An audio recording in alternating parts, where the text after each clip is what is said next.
Mengapa Tuhan dalam ajaran Kristen disebut ada tiga? Inilah perbedaan penjelasan antara Jesslyn dan Pendeta Ezra Soru. Adu argumen pun memanas saat konsep Tritunggal mulai dipertanyakan. Benarkah itu ajaran Yesus? Atau hanya tafsir belaka? Ada orang pernah tanya sama saya begini, Pak, tolong jelaskan pada saya Tritunggal. Kalau saya mengerti, saya akan jadi Kristen. Saya bilang nggak bisa.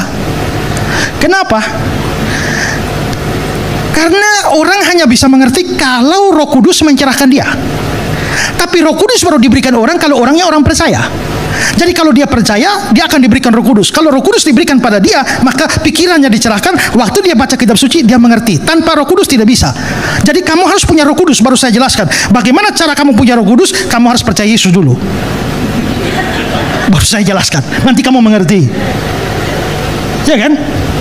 Itu. Jadi memang sulit. Demi kepentingan berapologia tentu bisa. Kita bisa menunjukkan di sana bahwa tidak ada kontradiksi sama sekali. Ya, di antara, karena kita bilang Allah itu esa tapi tiga pribadi. Maka kita harus berhati-hati dalam setiap, jangan bilang satu Allah adalah tiga Allah. Itu salah. Itu kontradiksi. Itu bertentangan dengan akal. Sekarang saya tanya saudara, kalau saya bilang saya mempunyai 2 mata dan 4 mata, bertentangan tidak? Bertentangan kan? 2 mata atau 4 mata? Mengapa bertentangan? Karena 2 dan 4 mengacu kepada satu hal, yaitu mata. Tapi kalau dia menunjuk pada 2 hal, misalnya saya mempunyai 2 mata dan 4 mata kaki, ada masalah? Tidak ada, dua-dua sama-sama benar. Kenapa? Karena 2 mengacu kepada mata dan 4 mengacu pada mata kaki. Kalau saya mengatakan saya punya 2 mata dan 4 mata, atau 2 mata kaki dan 4 mata kaki, itu baru bertentangan dengan logika. Tapi kalau 2-nya menuju pada mata, 4-nya menuju pada mata kaki, ini yang dibicarakan itu berbeda, mata dengan mata kaki. Waktu kita bicara tentang Allah itu Tritunggal, tri pribadinya, tunggal hakikatnya. Kalau kita bilang Allah itu satu pribadi sekaligus 3 pribadi, atau satu hakikat sekaligus 3 hakikat, itu bertentangan. Tapi kalau kita bilang Allah itu 3 pribadinya, tunggal hakikatnya, yang dibicarakan ini 2 hal, yaitu pribadi dan hakikat. Tidak ada pertentangan logika di sana. Ya. Jadi kalau mau ketat secara logika tidak ada salahnya. Tapi kalau mau pengertian sungguh-sungguh, kamu percaya dulu dong. Ada seorang anak kecil yang waktu mau ke sekolah, mamanya siapkan dia susu sapi. Minum nak. Itu anak berangkat ke sekolah tidak minum. Besok lagi mama siap susu sapi lagi, dia tidak minum lagi. Besok lagi siap susu sapi juga tidak minum. Mamanya panggil dia, nak, kenapa kamu tidak mau minum susu sapi ini? Si anak jawab, mama, sebelum saya tidak akan minum susu sapi sebelum saya mengerti mengapa sapi hitam makan rumput hijau keluar susu putih. Saya tidak akan minum. Mamanya hanya belai-belai, nak, walaupun kau tidak mengerti kenapa sapi hitam makan rumput hijau keluar susu putih, mama juga tidak mengerti, tapi minum sajalah karena ini berguna bagi kesehatanmu. Begitu. Ada banyak hal di dunia ini yang mengerti baru percaya. Tapi ada hal-hal khusus di dalam, itu namanya Yesus. Mau percaya Yesus tuh ngerti dulu baru percaya. Jangan hanya percaya buta. Tapi ada hal-hal tertentu di dunia ini yang percaya dulu baru mengerti. Kita ini dalam hidup di hari-hari ini kan menerapkan prinsip beriman kan. Coba, siapa yang waktu datang masuk di ruangan ini mulai lihat kursi ini dan mulai hitung bobot saya 70 kilo, kursi ini kalau kakinya dari besi dari ini kira-kira kursi ini mampu menampung 68, berarti kelebihan berat badan saya 2 kilo, maka saya pasti patah kursi ini. Saudara menggerakkan perhitungan begitu? Waktu naik pesawat, cek pilotnya siapa, sekolah di mana, tamat tahun berapa, nilainya apa? Tidak kan?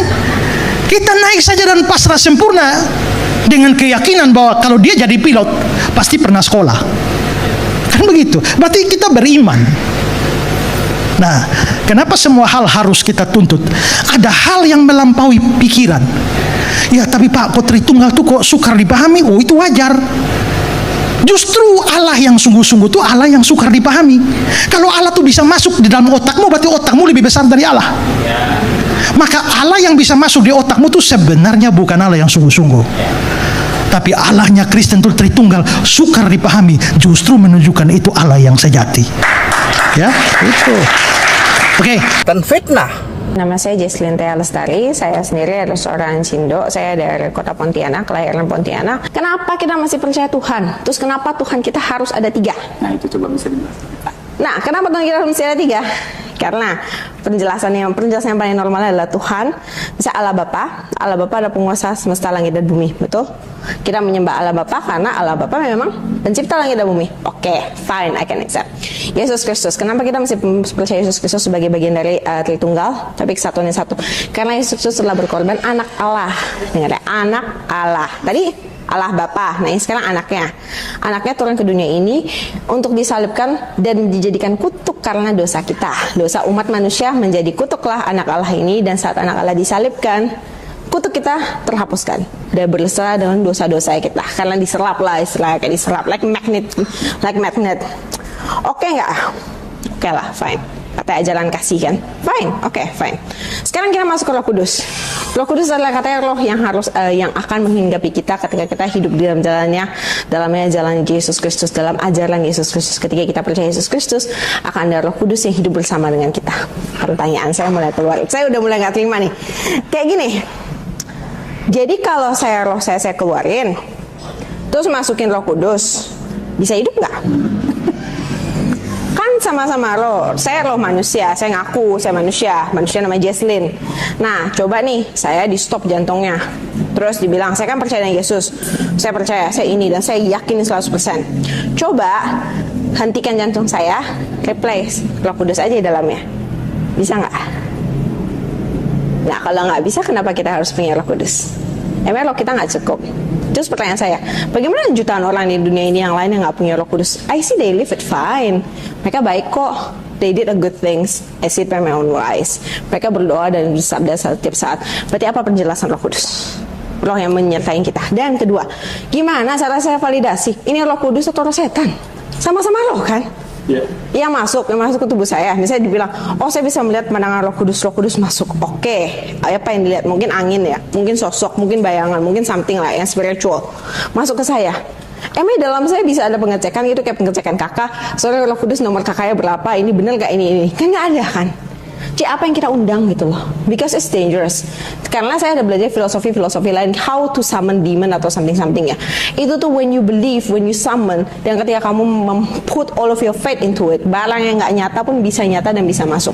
Setan tuh tidak bisa mudah masuk ke manusia unless you accept it and you open it up for them. Ketika kamu undang, kamu tidak tahu, kamu undang Roh Kudus, but you don't know what is Roh Kudus, right? Nah, kamu undang dia masuk, yakinkah yang masuk Roh Kudus? Belum tentu kan. Nah jadi dalam konsep itu saya sudah terpecahkan. Saya memang nggak percaya dengan konsep-konsep Roh Kudus, karena menurut saya kita punya roh manusia kok. Harusnya roh yang dibimbing itu roh kita. Pastikan roh kita itu tuh bukan roh-roh yang sangat suka untuk berdosa. Pastikan bahwa hati nurani kita itu selalu berusaha untuk melakukan yang baik, berusaha untuk memperbaiki jika kalau kita salah. Kan? Kita tidak perlu ditambahkan roh, kita perlu ditambahkan pengetahuan, karena manusia tanpa pengetahuan nih. Harusnya kan itu kayak konsep-konsep yang kita mesti mengerti ya. Nah, konsep pertama, konsep bagian ketuhanannya kita, konsep mengenai originalitas kita punya kitab, terus konsep-konsep mengenai nabi-nabi kita. Harusnya kita pelajari satu persatu kan, sampai kita tahu secara mendalam sebenarnya siapa sih yang kita sembah, siapa yang kita percaya, dan siapa yang we put faith on, dan apakah benar yang kita percaya adalah Tuhan yang akan memegang kunci dari akhirat tersebut. Karena itu adalah fungsi kita di dunia ini, untuk menemukan siapa Tuhan kita. Right? Kalau kita aja Tuhan kita nggak bisa temukan, nggak usah hidup. Susah banget hidup lu. Udahlah di dunia ini susah kan, banyak cobaan, banyak ini. Menemukan yang namanya pencipta kita saja dengan berbagai teknologi informasi kita nggak bisa. Sia-sia hidup kita. Kasihan diri kita sendiri. Itu yang paling kasihan ya. Masalah kayak you want to search for materialistic, mau jadi materialistic di dunia ini gampang. And you have opportunity a lifetime kok. Gak akan berhenti opportunity itu. Kamu bisa kaya pada umur berapapun asalkan berusaha. Tapi ketuhanan, jika misalnya hati kamu tidak dibukakan, jadi hidayah diberikan pada kamu. Jika nih, coba bayangkan, kalau Allah tagih setiap nafas yang kamu tarik, setiap organ yang kamu tarik itu punya harga ya, kamu bisa bayar kah? Gak bisa kan? Jadi itu is our responsibility to find which one is our God. Pakai akal dan pikiran sudah diberikan.